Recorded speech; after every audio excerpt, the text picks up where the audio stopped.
puedo decir, ayuden, aquí tenemos como quien dice los cuerpos esperando. Hemos estado a lo largo de, creo que esta es la tercera semana, cuarta semana, de conversaciones sobre el tema de la criminalidad, sobre el tema del combate a la criminalidad en Venezuela. Y no es el capricho ni casualidad. No es capricho ni casualidad porque los que hemos decidido entender a Venezuela como una nación rehén de una corporación criminal, creo que si entendemos las cosas de esa manera, lo menos que debemos hacer es pensar en cómo combatir esa criminalidad que se ha apoderado del país. Uno de los centros de la criminalidad en Venezuela son las cárceles. De eso hablamos en la primera conversación que tuvimos, Marcelo.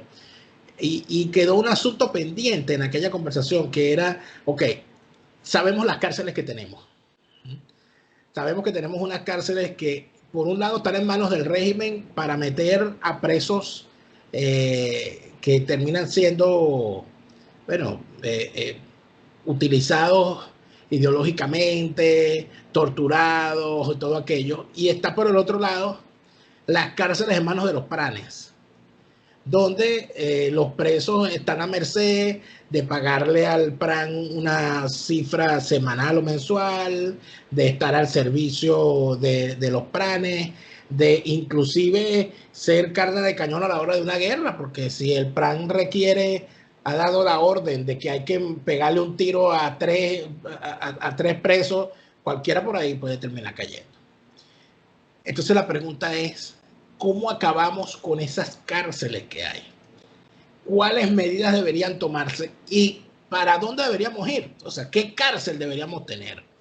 Yo me imagino, Marcelo, que por supuesto tú no buscaste, ni esperaste, ni quisiste, ni deseaste jamás estar preso.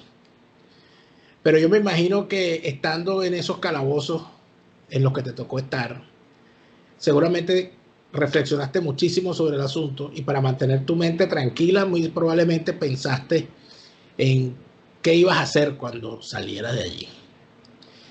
Y mi pregunta entonces ahora es, habiendo visto las cárceles como director de una cárcel y habiendo visto la cárcel como un preso, ¿qué hay que hacer en las cárceles, según tu punto de vista? Son muchas cosas. Una de ellas es ayudar a los que quieren evitar problemas. Hay muchos presos que están ahí y están bien porque efectivamente eran unos delincuentes, pero ellos quieren llevar su periodo de reclusión lo más tranquilo posible y salir ilesos, sin heridas, sin mayores problemas, salir lo antes posible. Inclusive algunos de ellos, si se les da una oportunidad, podrían cambiar. Como te he dicho, que conocí casos que no tengo la mínima duda que habrían cambiado y algunos efectivamente cambiaron. Lo primero es trabajar sobre esa población, porque mientras menos presos estén bajo el control del PRAN, sino que son presos que uno puede tener controlados en el sentido que ellos deseen estar tranquilos y no meterse en los negocios del PRAN, será más fácil, es quitarle fuerza. Para eso habría que hacer una clasificación de los internos, porque facilitar a los presos que quieren estar tranquilos para que lo estén y no caigan en las cárceles abiertas bajo control de los pranes. Hay que clasificarlos, pero la clasificación usualmente se planteó con criterios muy académicos, primarios con primarios, reincidentes con reincidentes, según las edades, pero eso tiene un problema, es teoría y no práctica. Una de las cosas es que existe el delincuente profesional. Los criminólogos se van a horrorizar del término, pero es una realidad. Hay gente que su modo de vida es el crimen, trabajan en eso. Gente que nunca en su vida ha trabajado, sino que se han dedicado al crimen. Entonces, hay que conocer eso para saber cómo clasificarlo. Yo tuve presos y compañeros internos que cayeron por mala suerte, no son delincuentes habituales, sino que cometieron un error, y algunos que eran totalmente inocentes de lo que había pasado. Un funcionario se puede dar cuenta de esta realidad fácilmente. Una conversación que se tenga con los internos, amigable inclusive, sin necesidad de presionarlos, uno se da cuenta quién es quién. Estas personas, si uno las aparta de los delincuentes habituales, van a tener otra actitud. Y hay que darles un estímulo. Hay quienes consumen drogas, hay que darles un estímulo para que no lo hagan. ¿Cuál es el estímulo? Una serie de pequeños premios que pueden tener, cosas que valen mucho en la cárcel y poco fuera de la cárcel, para que ellos deseen lograr esos premios. A estos internos habría que hacerles un control de drogas aleatorio. Cuando salen positivos, dice, perdiste la categoría, vuelves al último escalón. Entonces, dejan de consumir o dicen, mira, yo no sé qué hacer, quiero inscribirme en un plan de desintoxicación. Bueno, vamos a ayudarlo. Van a quedar algunos delincuentes profesionales y eso sí deben ser tratados con la debida dureza. Sin embargo, algunos de estos pueden querer recuperarse. Hay una categoría que es irrecuperable totalmente, que son los pederastas, los pedófilos. Un amigo mío de prisiones tuvo oportunidad de entrevistar a varios y uno le dijo, ustedes no deberían liberarme nunca, porque yo soy así y no voy a cambiar. Cuando salga, voy a volverlo a hacer, porque no hay forma de impedirlo. Y hay sitios donde es mucho más fácil. Lo que tengo que hacer es irme a otro país. Entonces, esa gente no tiene forma de salir en libertad. Violan a un niño y cuando lo dejen en libertad va a buscar otro. Ahora, a propósito de eso, Marcelo, porque ha dado en un punto importantísimo. Este fin de semana se conoció la captura de un sujeto en el estado Zulia, al cual se le acusa de haber abusado de más de 60 niños, niños y adolescentes, con la ayuda de un cómplice. Estamos hablando de un hombre de más de 50 años, el monstruo de, no me recuerdo cuál era el barrio, y al cual llamaban Papa Negra, era su alias. Este sujeto actuaba en complicidad con un joven que todo parece indicar que era su pareja, joven de 20 años, con el cual hacía una especie de reclutamiento de menores en una zona con problemas económicos, ofreciéndoles, bueno, lo que pudiese ofrecerle me imagino yo, en una zona deprimida donde un muchacho no tiene que comer, el que le ofrezca comida terminará siendo el que lo pueda convencer con todos sus bajos escrúpulos, etcétera.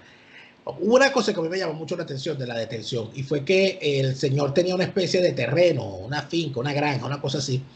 Y cuando fue capturado, cuando llegó la policía ante las múltiples denuncias que el señor tenía, encontraron que dentro del sitio, de su residencia, había más de 10 niños que el señor tenía allí metidos. Al parecer el tipo utilizaba la coacción, las amenazas y una serie de situaciones. Ahora, en muchos países donde estos casos, por supuesto, atraen, en todas partes del mundo atraen la atención, pero hay en otros donde se ha ido más allá. Por ejemplo, en los Estados Unidos se ha creado un registro obligatorio de lo que ellos llaman asaltantes sexuales, porque meten a todos los asaltantes sexuales, a los violadores de mujeres, violadores de menores, exhibicionistas, voyeristas, todos entran en un registro de asalto. Todos entran en un registro y de ese registro no se sale nunca. Y hay algunas ciudades que inclusive limitan a una persona que está en ese registro dónde puede y dónde no puede vivir. ¿Qué es lo que ocurre? Tú has dado un dato allí de que uno de estos delincuentes decía que él no debería dejarlo salir y que él en todo caso lo que podía hacer era irse para otro país donde no lo detectaran o irse a alguna zona del país inclusive, donde llamara menos la atención. No hay un registro mundial de asaltantes sexuales. Y hay una especie y eso aquí se discute mucho en Europa, a raíz del caso de un personaje que fue capturado en Austria, que se le llamaba el monstruo de Amstetten, que era la ciudad donde estaba, que fue un tipo que secuestró a su propia hija y la encerró en el sótano y la mantuvo allí durante 20 años y tuvo como 5 hijos con ella encerrados. Hay una cosa horrible. Y este señor era un asiduo turista sexual que iba a uno de estos países asiáticos, que no recuerdo si era Tailandia o alguno de ellos, donde parece ser que el comercio sexual con menores es una cosa, es una industria. Entonces, ya uno inclusive empieza a pensar que este tipo que ya ha dicho que no lo deberían dejar salir, bueno, pero es que si lo deja salir, un tipo de eso no debería, debería tener una alerta mundial a donde vaya. Aquí ya se está hablando inclusive de la castración química de estos personajes. O sea, pero hay algo en muchos países que yo no veo en Venezuela, que es la preocupación genuina por el combate al crimen y la eliminación de las condiciones que puedan ayudar a un criminal. O sea, hay el caso de alguien que asesina con determinado tipo de arma, y esa arma entonces, inclusive el fabricante de esa arma empieza a buscar que haya un seguro especial para esa arma, que no se vuelva a repetir un caso como ese. En Venezuela eso no ocurre. Nosotros no deberíamos, visto casos como de este tipo, buscar la manera de tratar. O sea, no hay en Venezuela una forma de tratar a los pederastas, por ejemplo, o a los extorsionadores, o a los secuestradores, que son los crímenes quizás más horrendos que hay. ¿Cómo atacar eso, Marcelo, con la legislación que tenemos y con lo que tenemos en Venezuela, o con lo que podamos tener en Venezuela? Los únicos que tienen un tratamiento dentro de la cárcel son los pederastas. Los otros presos se encargan, porque los presos tienen un concepto de honor especial. Ellos pueden ser delincuentes, pero hay ciertas cosas que no son admisibles, y abusar de un niño es absolutamente inadmisible.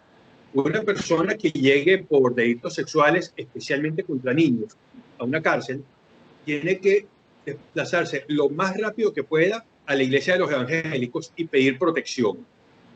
Hacerse evangélico y dedicarse a rezar todos los días.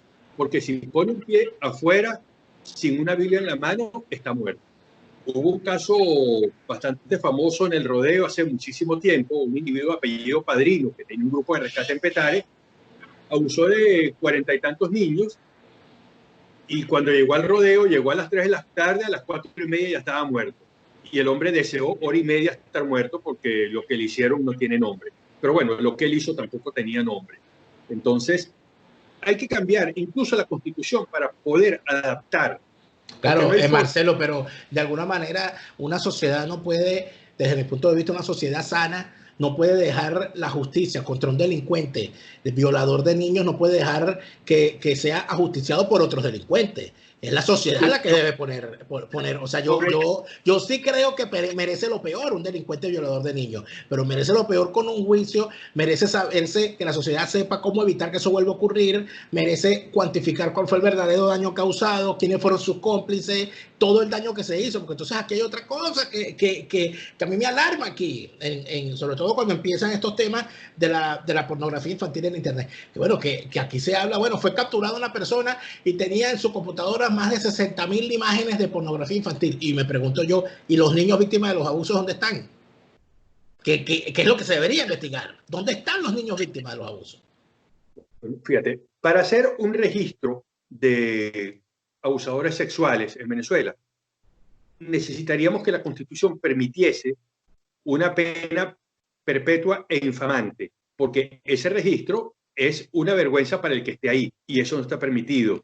También la castración química no es posible, porque no hay un espacio en la Constitución para una pena de ese tipo, y eso debe hacerse.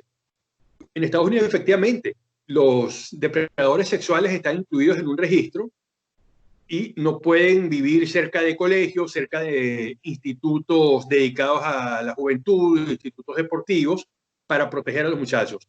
Incluso cuando se mudan a otra ciudad, deben notificarle al cuartel de policía: mire, yo me mudé acá, esta es mi dirección y estoy en el registro de agresores sexuales, para que la policía esté pendiente. En Venezuela no se puede, porque se va a alegar que se violan sus derechos humanos al mantenerlo estigmatizado permanentemente.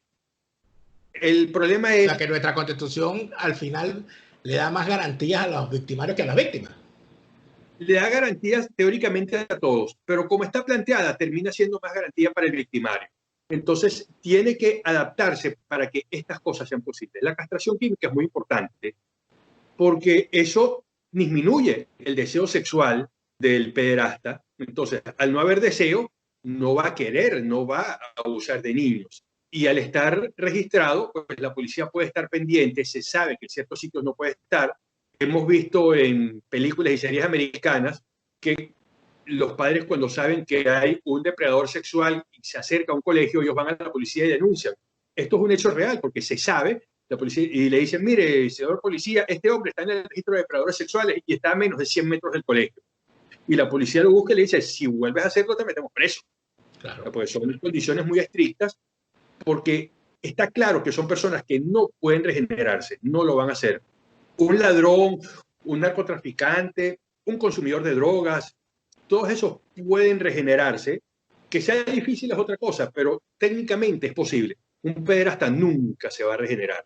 Entonces, tiene que registrarse, tiene que poderse hacer, tiene que castrarse químicamente y eso dará alguna garantía adicional. Correspondería a los organismos internacionales poder llevar un registro mundial de esta clase de delincuentes. Pero muchos también tienen un nivel muy alto y no son castigados, son protegidos, pagan la protección. Tenemos el famoso caso Epstein, donde han sonado nombres muy arriba en la economía, en los negocios, en la política. Tenemos recientemente una otra barbaridad en Venezuela. Ha sido nombrado rector del CNE un sujeto que fue juzgado y extrañamente liberado, chavista, ex rector de la UCB además, cosa que habla muy mal de la Universidad Central de Venezuela, que pasó de Edmundo Chirinos a Luis Mayor Toro. Este señor fue acusado por su ex esposa de haber violado de forma repetida y además de eso de formar parte de una red de violadores de niños, ¿no? Y que utilizaba además su conocimiento médico para dejar la menor cantidad de huellas posibles. O sea, estamos hablando que a ese sujeto lo acaban de elegir y que ese sujeto vivía con total impunidad después de una acusación como esa, que ya el niño, que es su hijo, ya es mayor de edad, que probablemente podrá contar si era verdad o si no era verdad lo que se acusaba. Pero caramba, el gran punto aquí es el siguiente. Nosotros tenemos una justicia que en Venezuela permite que ocurran estas barbaridades. Y a este señor no lo metieron en la misma cárcel donde metieron a que violó a los 40 niños de Petare, por lo que veo, sino que lo metieron, o sea, el tipo cometió ese delito y lo mandaron para el CNE. Una cosa impresionante lo que está ocurriendo en Venezuela. O sea, ¿por qué estos delitos? ¿Por qué termina siendo siempre en Venezuela todo relativo en función de quién sea el delincuente? O sea, con mi corrupto no te metas, con mi violador no te metas, o sea, es una cosa como que, ¿será que Venezuela se la consumió el crimen, Marcelo? Bueno, eso lo describió el comisario Marmonleón en su famosísimo libro, 4 crímenes, 4 poderes. Las personas que no tienen cómo presionar de alguna forma a un juez, quizás no tengan poder económico, pero consiguen mover una gran manifestación haciéndose ver como inocentes, pueden presionar. El que no tiene cómo presionar va preso. Pero una persona como Fuenmayor, a quien yo tuve oportunidad de conocer y tuvimos un impasse en la radio donde me dejó una impresión peor de la que ya tenía, y ya yo pensaba que era una porquería de persona. Tiene todos los contactos políticos, pero si tenemos un expresidente afortunadamente muerto que se fue y no volverá, Chávez, que le gustaba golpear a las mujeres, y eso haría que cualquier mujer decente diga, yo no puedo apoyar a ese hombre, porque claro, yo como hombre jamás le pegaría a una mujer. Si la mujer me pega a mí, ahí vamos a discutirlo. Y yo vi un video de una mujer que quiso abusar de un hombre, el hombre le metió una cachetada y le dijo, mira, tú respeta también. Pero Chávez era un abusador serial. Él le gustaba golpear a las mujeres y a Marisabel la tenía, según decían todos los medios en ese entonces, como pera de boxeo. Pero cuando tienes un hombre así, tienes narcotraficantes, terroristas, ladrones, toda clase de delincuentes, atracadores, asesinos al mando del país, que haya también un depredador sexual, era simplemente lo que faltaba. Con el poder político se puede hacer cualquier cosa. O sea, estamos en un reino de impunidad. Pero entonces, entrando en materia, viene otra cosa. En Venezuela siempre ha habido un sistema carcelario terrible. La Venezuela está raspada en materia carcelaria, en materia penitenciaria. Nosotros tuvimos una cosa horrible como la cárcel de la Rotunda. Relatos espantosos. Presos con grilletes. Nosotros tuvimos cárceles espantosas como la cárcel del Obispo. Cada régimen tuvo su cárcel infame. Cosas, campos de concentración como Guasina y Zacupana. Cárceles como la Isla del Burro. Los calabozos de la Seguridad Nacional. Los calabozos luego del CIFA. Porque es que a la democracia no se le puede disculpar. En una democracia no puede haber gente lanzada de un helicóptero, chico. Tan sencillo como eso. Yo considero que al comunista que se alzó contra la democracia había que combatirlo. Pero una democracia no puede lanzar gente de los helicópteros, ¿vale? Una democracia no puede fusilar si no hay pena de muerte y si no hay juicio. Porque entonces no estás haciendo lo que la democracia necesita, que es que la defiendas. Y violando la ley no la estás defendiendo, la estás mancillando. Una cosa es que caiga alguien en combate, otra cosa es que tú lo agarres vivo, lo tortures y lo haces un helicóptero. O sea, yo no puedo confiar en un funcionario que haga eso, porque el día de mañana se vuelve loco y me lo hace a mí. En todo esto, entonces nosotros hemos pasado del horror del retén de Katia, al horror de la planta, al horror del rodeo, al horror de la tumba, y bueno, y aquí estamos. Pero había siempre unas cárceles para privilegiados. Entonces tú veías cómo habían unos que iban a la máxima de Tocuyito y otros que iban a la mínima de Tocuyito. Veía cómo había unos que iban al Junquito. ¿Te acuerdas que el Junquito era una cárcel para privilegiados? Eso es una característica particular, que ahí una de las cosas que se le exigía a los presos era una conducta ejemplar. Yo fui varias veces como abogado, incluso como estudiante. Hice un trabajo sobre las cárceles y lo visité. Y en el Junquito todos tenían una conducta ejemplar y todos cuidaban que nadie transgrediese las normas. Yo recuerdo haber ido y comido en un restaurante que tenía un preso y ahí tenían cuchillos, por ejemplo, y a mí me sirvieron un plato de comida con cuchara, su tenedor y su cuchillo, sin ningún problema. ¿Por qué? Porque ahí nadie iba a agarrar un cuchillo para pelear con otro. Entonces, uno puede hacer una cárcel de ese tipo buscando los que son de conducta ejemplar y decirle, mira, si tú te portas tan bien que no causas problemas, te lo vamos a poner fácil. Tú quieres un televisor, está bien, pero tienes que portarte muy bien. Tú quieres tener una cafetera en tu cuarto, está bien, pero tienes que portarte muy bien. Si te descubren algo ilegal, entonces pierdes los privilegios. Si consumes drogas y sales negativo y sales positivo en algún test, entonces pierdes los privilegios, regresas a la base de la escalera. Pero hay tantas cosas sencillas que se pueden hacer.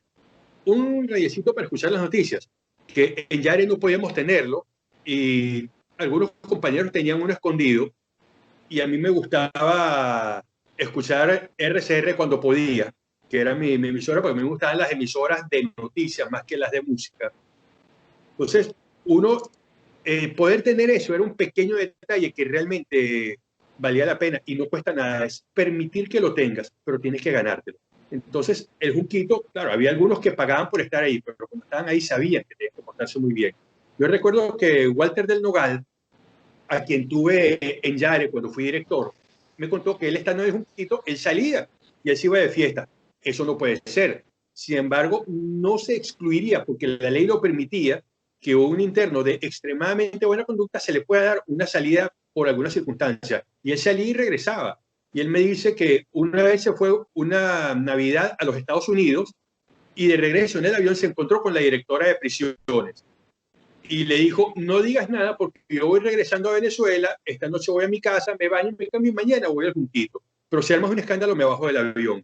Y efectivamente regresó al Junquito. Eso es una exageración y eso es algo que él pagaba con corrupción. Pero tú ves que hay presos que están dispuestos a tener una conducta ejemplar dentro de la cárcel si les da cierto privilegio, un privilegio que se gana con la buena conducta.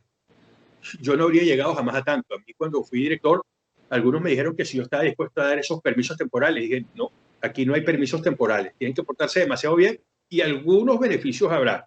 Y esos beneficios eran raciones adicionales, facilidad para las visitas, que le llevasen algo que ellos deseaban, las cartas de buena conducta.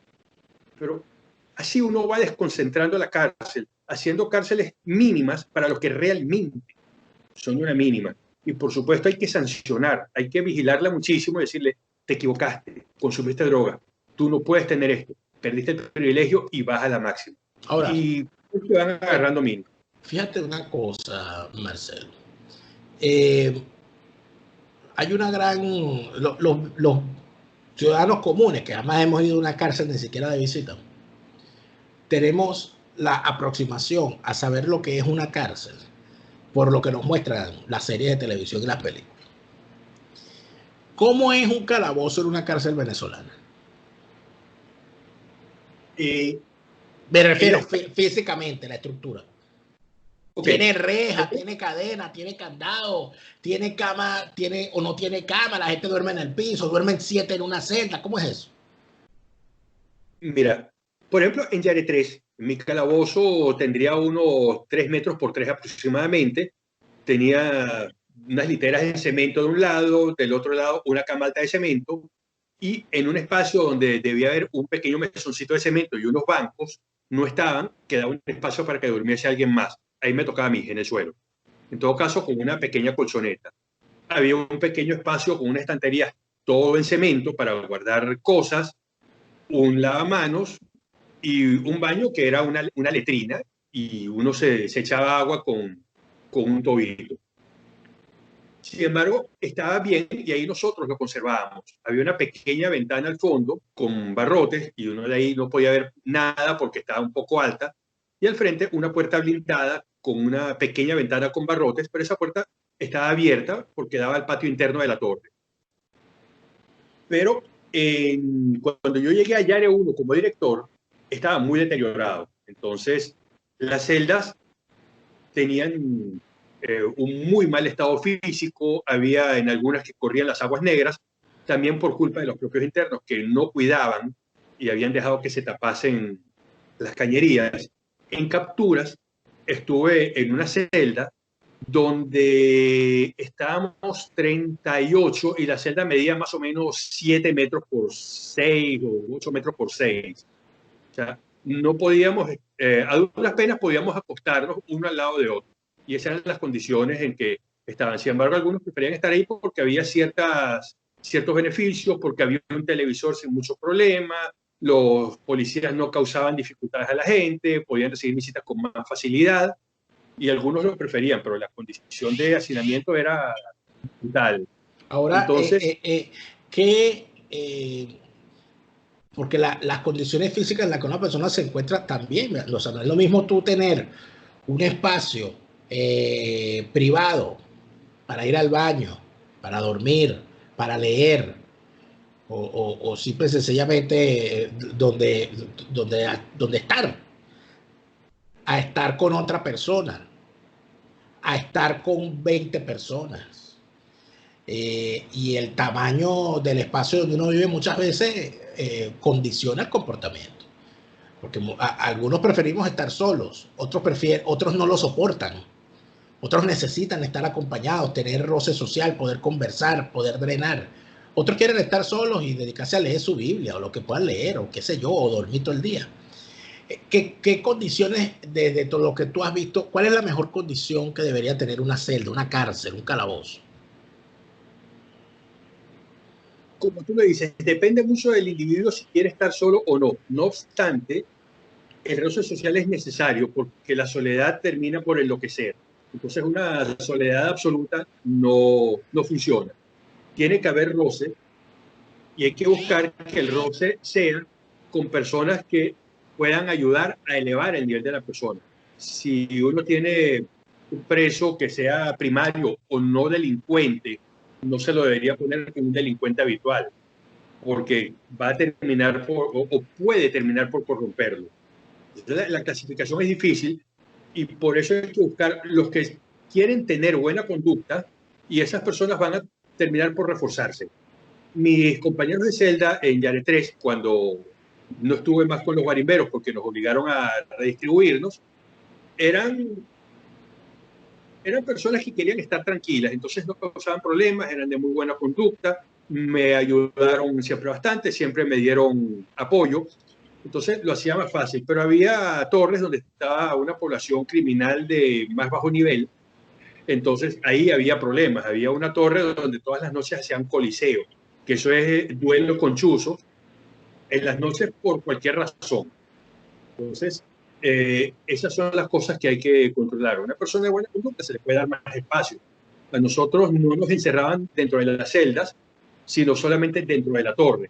O sea, había un cierto espacio para caminar en el patio interno, ir a la celda de los otros compañeros, conversar. Había personas con las que no tenía nada que hablar, pero algunos compañeros que sí, eran buenas personas, eran personas que habían cometido un error, había algunos que habían tenido problemas con un procedimiento, que estaban tratando de demostrar que había estado bien, era algo totalmente distinto. Eso ayuda. A mí me llevaban muchos libros, yo leo cantidades, entonces cada vez que mi esposa iba a visitarme, la mitad de lo que pegaba era el libro, porque un libro eso podía durar 2 o 3 días. Entonces, eso era indispensable. Permitir eso, la mayoría de los personas no les agrada leer. Había muchos que se dedicaban simplemente a la droga. Creo que a estos presos que quieren tener buena conducta se les debería dar un plan de trabajo, y eso sea empresa privada. ¿Por qué alguna empresa no puede instalar un taller anexo a la cárcel y estos presos de conducta ejemplar permitirles trabajar como obreros en ese taller, que cobren y el Estado no tenga que aportarles nada? Bueno, la comida es inevitable, pero inclusive la empresa podría aportarles el almuerzo como parte de su paga. Con ese dinero mantendrían a la familia, aprenderían algo que hacer y se acostumbrarían al trabajo. Porque te digo que la mayoría no hacen nada. Uno los ve que se pasan todo el día acostados, mirando el techo, jugando juegos de azar, consumiendo drogas, viendo televisión, y de ahí no pasan. Y eso es lo que tiene que cambiar, la ociosidad. Entonces, darle un estímulo a las empresas para que instalen sus centros de producción anexos a las cárceles y que el Ministerio de Prisiones pueda presentarles internos de conducta ejemplar, que pueden ir a trabajar, que no son personas que van a ir a robar a la empresa, sino que lo que quieren es estar tranquilos y salir. Entonces, se harían muchísimas cosas con solamente ese plan. Eso sería un buen plan de arrancada. Quizás en una próxima oportunidad, Marcelo, podamos conversar sobre lo que se requiere para lo que podríamos tener en un futuro para la reinserción del preso. O sea, que cuando la persona salga de la cárcel, si sale, se pueda reinsertar a la sociedad sin volver a causar problemas. Creo que sería eso, la cuestión de la reeducación. Creo que sería sumamente importante que la abordáramos también. Para que se termine el crimen, que como dice esta sección, el crimen no paga, pero así como el crimen no paga, el castigo al crimen debe pagar. O sea, el castigo al crimen debe la sociedad poder tener un saldo a favor y decir, bueno, castigamos a esta gente y eso nos sirvió para tener un ciudadano que, bueno, que ahora hace por lo menos algo para remediar. Estaba gastando. Pero eso será para una próxima oportunidad. Gracias, Marcelo. Gracias a ti, Daniel. Y bueno, ¿qué más le puedo decir? Ayúdenme. Aquí tenemos, como quien dice, los cuerpos esperando.